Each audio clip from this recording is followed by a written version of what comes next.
Pregnancy के दौरान दोस्तों महिलाओं के जीवन में बहुत से उतार चढ़ाव आते हैं और इस 9 महीने में महिलाएं कहीं ना कहीं हर समय इस बात की चिंता में रहती हैं कि गर्भस्थ शिशु ठीक है या फिर नहीं। कहीं प्रेगनेंसी के दौरान वो कोई ऐसी गलती तो नहीं कर रही हैं जिससे गर्भस्थ शिशु को कोई परेशानी हो। लेकिन इन 9 महीने की जर्नी में कहीं ना कहीं महिलाओं के मन में ये सवाल जरूर आता है कि आखिर गर्भस्थ शिशु बेबी बॉय है या फिर बेबी गर्ल है, और ये जानने की इच्छा सभी महिलाओं के मन में होती है। तो अगर आपकी प्रेगनेंसी चल रही है और आपके मन में भी ये सवाल बार बार आता है कि आपने बेबी बॉय कंसीव किया है या बेबी गर्ल, तो आज की ये वीडियो एंड तक जरूर देखिएगा, क्योंकि आज की इस वीडियो में मैं चाइनीज जेंडर कैलेंडर आपके साथ शेयर करने वाली हूँ, जिससे कि आप जेंडर प्रेडिक्शन इजीली कर सकती हैं। तो किस तरीके से आपको जेंडर प्रेडिक्शन करना है, कैसे आपको अपनी एज कैलकुलेट करनी है, कैसे कंसेप्शन मंथ कैलकुलेट करना है, ये जानकारी आज की इस वीडियो में मैं देने वाली हूँ, क्योंकि अक्सर महिलाओं को इसे कैलकुलेट करने में समस्याएं आती हैं। तो जानने के लिए वीडियो को अंत तक जरूर देखिएगा। चैनल पर अगर आप नहीं हैं तो सब्सक्राइब जरूर कीजिएगा और वीडियो पसंद आए तो लाइक शेयर जरूर कर दीजिएगा।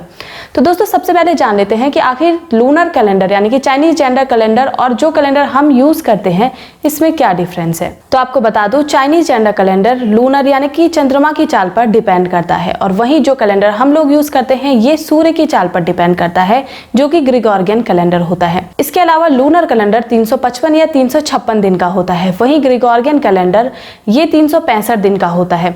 तो मेन जो डिफरेंस है वो इसी बात का यहाँ पर आ जाता है, जो कि दिनों का डिफरेंस है। मंथ की बात करें तो लूनर कैलेंडर में जो मंथ है वो 28 या फिर 29 दिन का जाता है, वहीं ग्रेगोरियन कैलेंडर में 30 या फिर 31 दिन का जाता है। तो इसकी वजह से दोनों कैलेंडर के बीच में लगभग 1 साल का डिफरेंस आ जाता है। तो सबसे पहले आपको बता दूं कि एज यहाँ पर आपको कैलकुलेट करनी होती है अपनी, तो एज में आपको 1 साल बढ़ा लेना है। जो आपकी एक्चुअल एज है उसमें आपको 1 साल सीधे सीधे बढ़ा लेना है, और यही आपको पुट कर देना है चाइनीज जेंडर कैलेंडर में।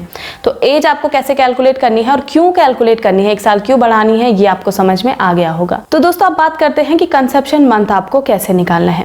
तो कंसेप्शन मंथ निकालने के लिए आपको ये चार्ट देख लेना है। इस चार्ट में आपको ऊपर की साइड पीली पट्टी नजर आ रही होगी, जिसमें कि डेज लिखे गए हैं, यानी कि 1 से लेकर 31 तारीख यहाँ पर लिखी गई है। साइड में अगर आप देख रही होंगी तो यहाँ पर महिला की एज आपको लिखी हुई नजर आ रही होगी, जो कि 18 से लेकर 42 साल है। तो इस कैलेंडर में आपको बीच में ग्रे कलर के बॉक्सेस भी नजर आ रहे होंगे, ये लूनर मंथ्स हैं, और साइड में आपको डेट नजर आ रही होगी जो कि लूनर डेट है। तो इस कैलेंडर में ही आपको अपनी एज और कंसेप्शन मंथ पुट करना है। तो जैसा कि मैंने आपको बताया कि अगर आपकी एज 25 साल है तो इस कैलेंडर को आप अच्छे से देखिए, इसमें आपको अपनी एज रखनी है 26 साल, जैसे कि 1 साल आपको बढ़ा लेना है। कंसेप्शन मंथ की अगर बात करें तो फॉर एग्जांपल अगर आपने 16 फरवरी को कंसीव किया है तो 16 फरवरी से आप ठीक नीचे आएंगी तो वहां पर आपको 26 की डेट नजर आ रही होगी, और साइड में अगर आप जाएंगी तो वहां पर ग्रे कलर का जो बॉक्स है उसमें आपको मंथ नजर आ रहा होगा, जो कि लूनर कैलेंडर के अकॉर्डिंग सेकेंड मंथ है। तो इसका मतलब है कि आपने लूनर कैलेंडर के अकॉर्डिंग दूसरे मंथ में 26 तारीख को कंसीव किया है। तो इस तरीके से आप कंसेप्शन मंथ कैलकुलेट कर सकती हैं। तो अब आपके पास अपनी एज भी है और कंसेप्शन मंथ भी है। तो एज आपकी यहाँ पर 26 साल है और कंसेप्शन मंथ है फरवरी का, यानी कि दूसरा महीना लूनर के अकॉर्डिंग।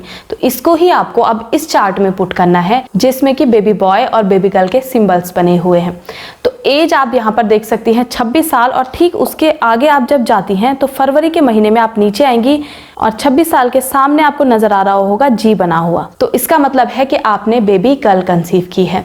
तो कुछ इस तरीके से जब आप अपनी एज कैलकुलेट करती हैं, जब आप कंसेप्शन मंथ कैलकुलेट करती हैं और उसे लास्ट में इस कैलेंडर में आप पुट करती हैं, तो आप जान सकती हैं कि आपने बेबी बॉय कंसीव किया है या फिर बेबी गर्ल कंसीव की है। तो उम्मीद करती होंगी कि चाइनीज जेंडर कैलेंडर को लेकर आपके जो भी डाउट्स होंगे वो आप क्लियर हो चुके होंगे।